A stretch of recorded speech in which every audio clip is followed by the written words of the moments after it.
অনেকে বলে যে ক্যালকুলেটরের মান সেভ করে রাখা যায়। আপনি কি পারেন? আপনি যদি না পেরে থাকেন তাহলে এই ভিডিওটা দেখুন, তাহলে আপনিও ক্যালকুলেটরে যেকোনো মান সেভ করে রাখতে পারবেন।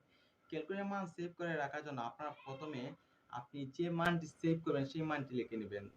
ধরুন আমি ৪০০০ এই মানটি সেভ করব। এই মানটি সেভ করার জন্য আপনারা ১ম এ মানটি লেখার পর আপনার শিফট ক্লিক করবেন। শিফট ক্লিক করার পর এই যে আপনার RCL মানে রিকল বাটনের উপরে লেখা আছে দেখুন STO মানে স্টোরেজ। আপনারা এই রিকল বাটনে ক্লিক করবেন। রিকল বাটনে ক্লিক করার পর আপনারা এই যে উপরের সাইড দেখেছেন লাল কালার যে ABCDEF যেমন cos থিটার উপরে লেখা আছে যেমন F লাল কালার দিয়ে। এই এই অক্ষরগুলোতে আপনার মান সেভ করে রাখতে পারেন। আপনার যেকোনো একটি বাটনে ক্লিক করবেন। যেমন আমি উপরে যে লেখা আছে, এই বাটনের উপরে যে একটি লেখা আছে, এই লেখা দেখে আমি এই বাটনে ক্লিক করলাম।